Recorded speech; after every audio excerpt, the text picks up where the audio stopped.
Yes, thank you, Peter, for the kind introduction and for inviting me to this great session. I really enjoy currently here to being here.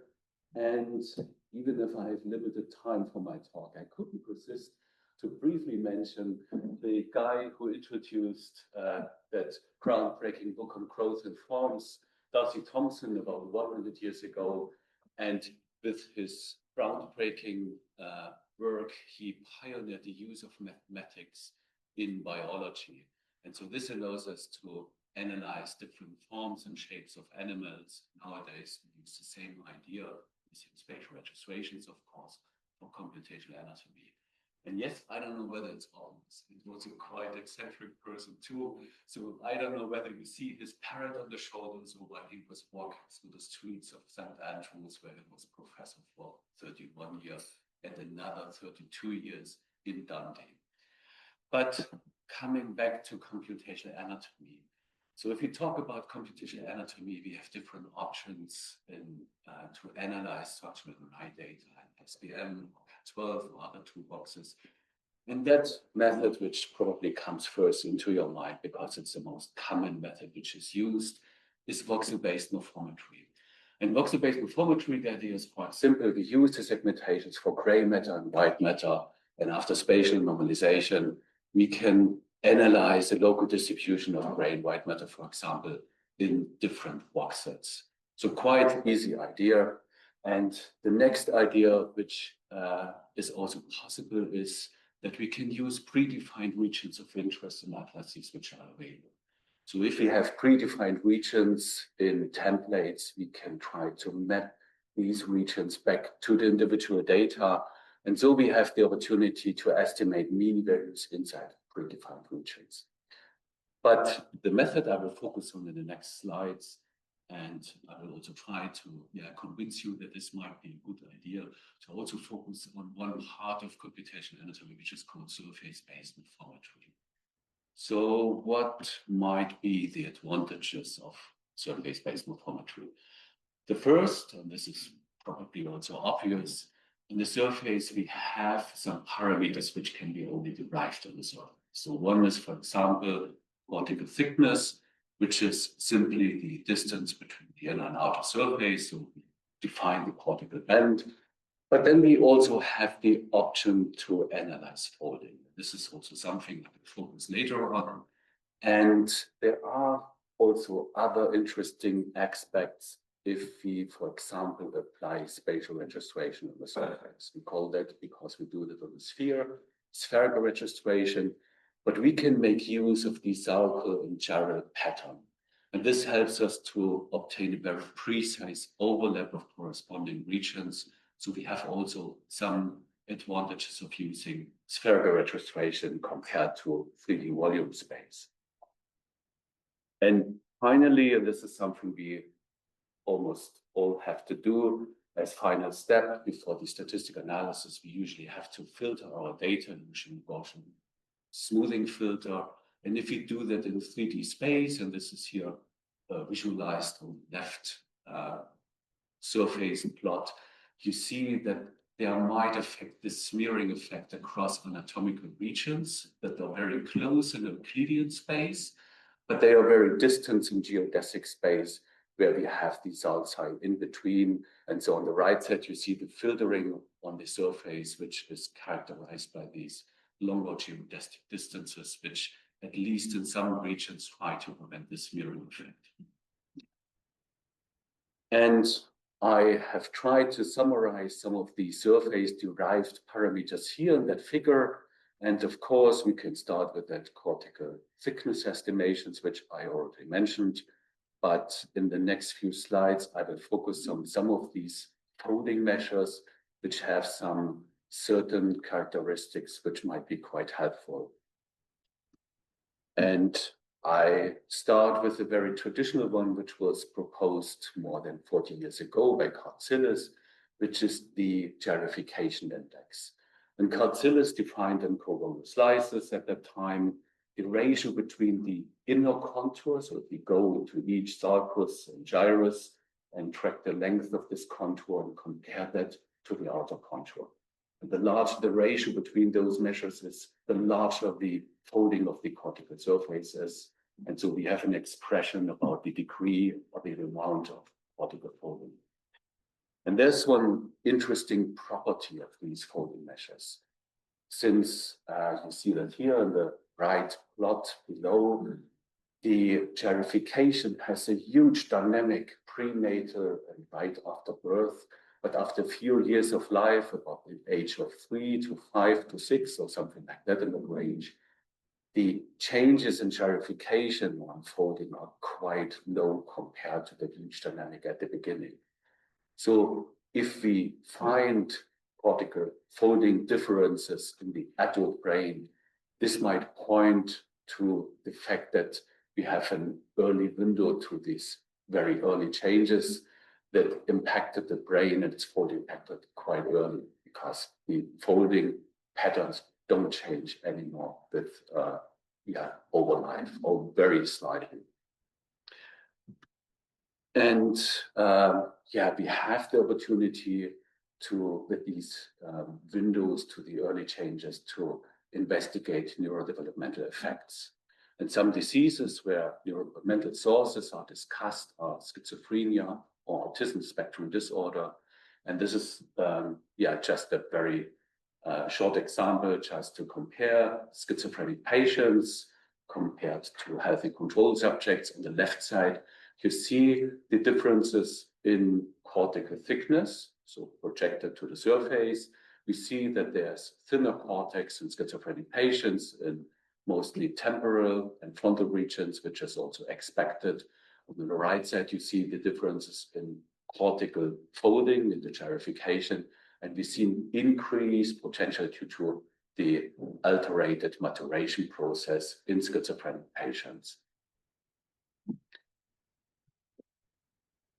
And we have different opportunities to analyze these folding measures. So the one I've introduced is again here shown on the left side. So this is just for one subject to demonstrate different measures. We have that folding index, which can be estimated at each point of the surface, here approximated by using the absolute mean curvature. And we also have the opportunity to estimate measures which are called fractal dimension or cortical complexity, or even, which is also quite easy to understand, the depth of the sulcus, which is also an expression of folding. Just to demonstrate a few examples, which is possible. And if we take a look back at our previous overview about the options which we have for the surface-based morphometry, we have also that group where we have the opportunity to map functional data or structural data to the surface. And we can not only map functional data, but we can also try to map lesions which lay white matter, for example, are located in white matter, can try to map this to the surface, or even white matter fibers. And the application is probably more widespread, because the idea is we can even use measures on the surface as common or shared analysis space, which are usually in 3D space, different in terms of spatial location, because it's not so easy to combine the different spatial locations of white matter fibers, for example, with the cortical band and gray matter. And let me demonstrate one example here that's used for a patient with a stroke lesion in the right thalamus. And we make use of that normative connectome, which is provided by the Human Connectome Project. And we can first try to find out which are the fibers in that normative connectome that traverse the stroke lesion. And we can not only identify the fibers, but we can also estimate how many fibers are traversing the stroke lesion. And in the next step, we can also try to find out to which cortical areas are these fibers connected to. And that's the idea, to connect these different spaces. So even if the stroke lesion is located here in the subcortical area, so could be also in white matter, something like that, we can track the fibers up to the point where they end up at the cortical surface. And that's the idea of having that shared or common analysis space, which might enable, for example, also multimodal analysis. We could combine also fMRI data, DTI data, or structural data onto the surface. And just briefly, also I would like to mention that we also can map project fMRI data to the surface. And of course, we could do that for one surface, for example, to find out using the normals. So where is the maxima, for example, inside the cortical band?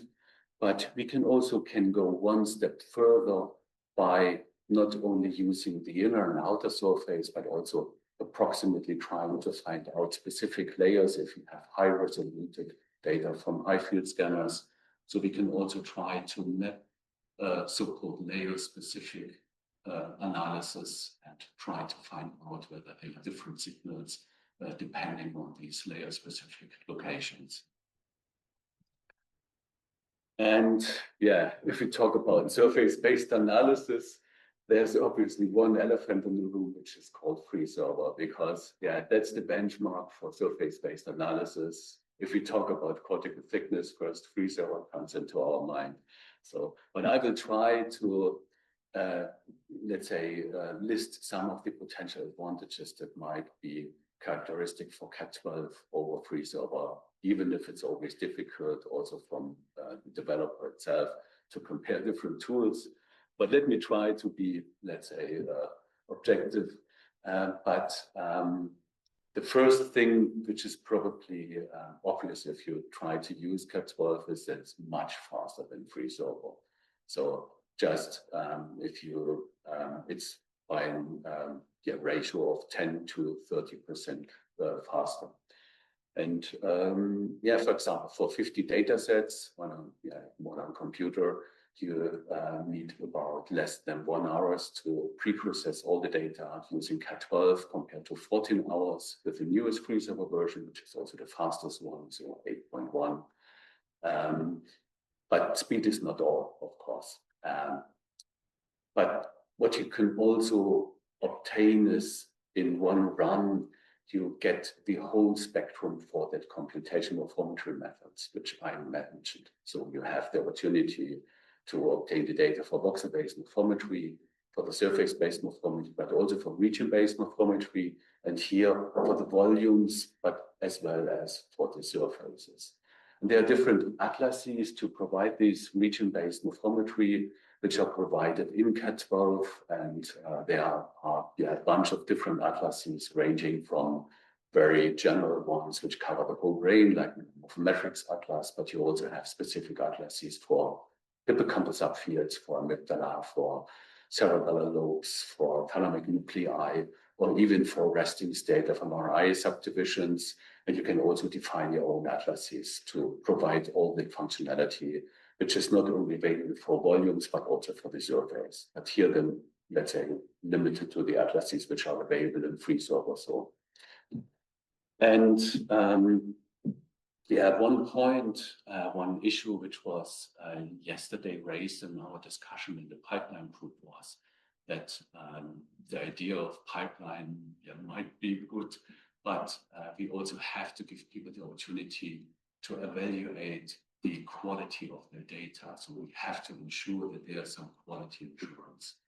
And this is also provided with CAT12 in a, two-level step. The first level is that we evaluate the quality of our data in terms of noise, homogeneities, movement artifacts, something like that, also spatial resolution. And we quantify these measures. It ends up in one image quality parameter that combines the different measures, which is also normalized to a large data of test cases. And we have here colored the so-called grading system, where we have something like school notes that you have an idea, so that, let's say, grade 4 is not sufficient, so we should not use that data anymore. We should at least check what the quality is.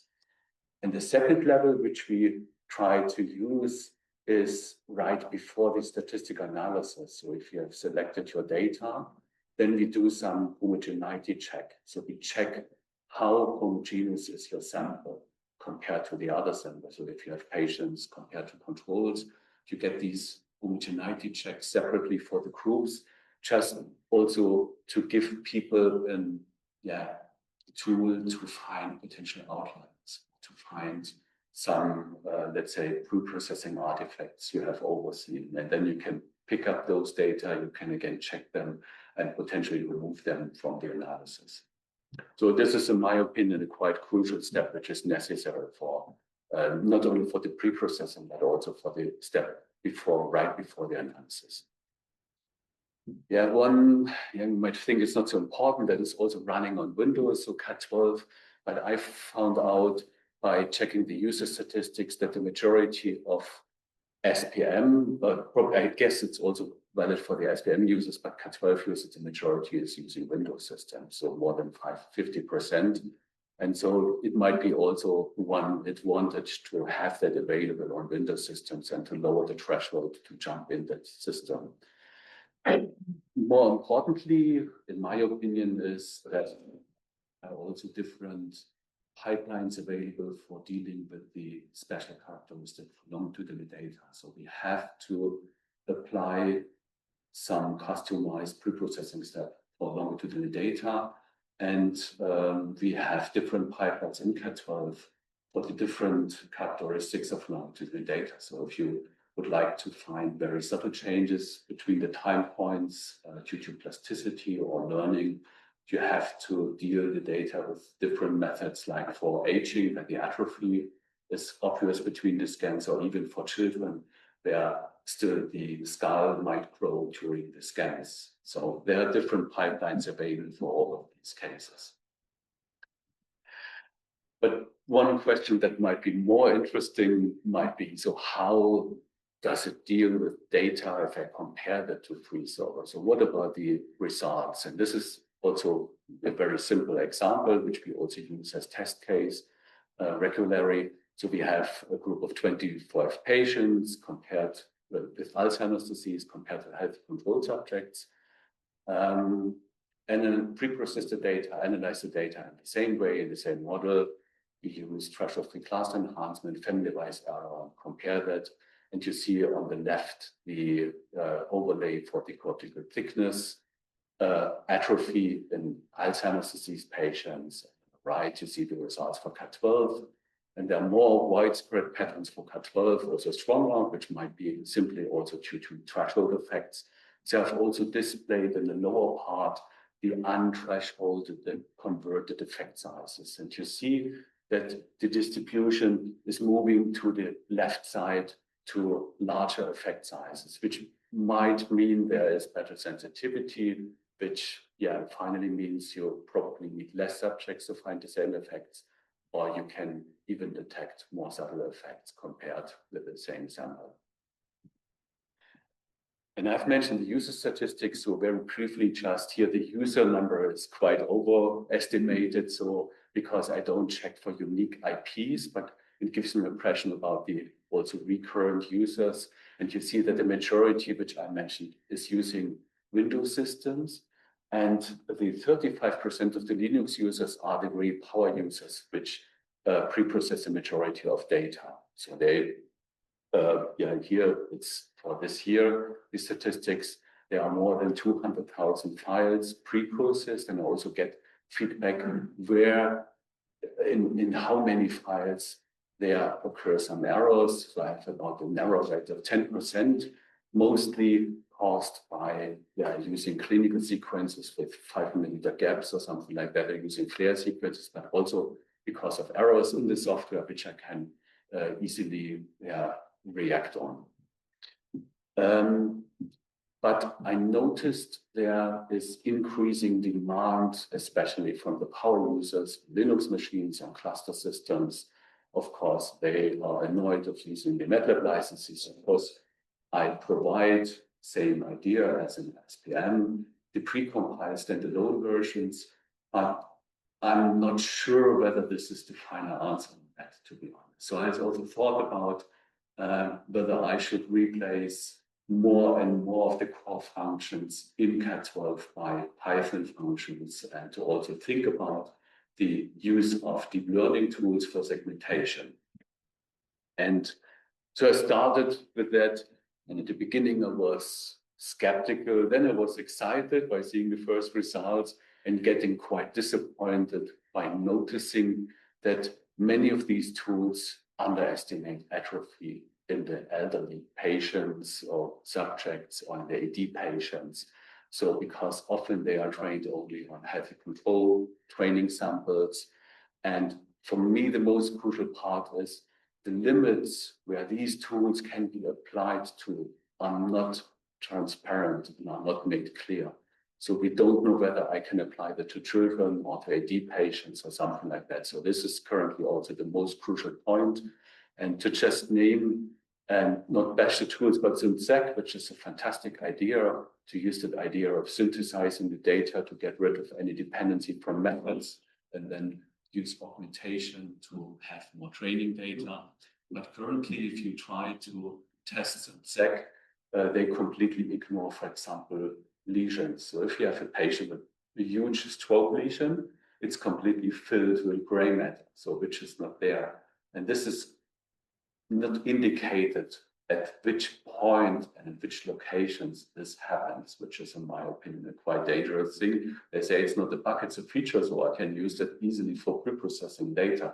So because I don't have to deal with lesions anymore.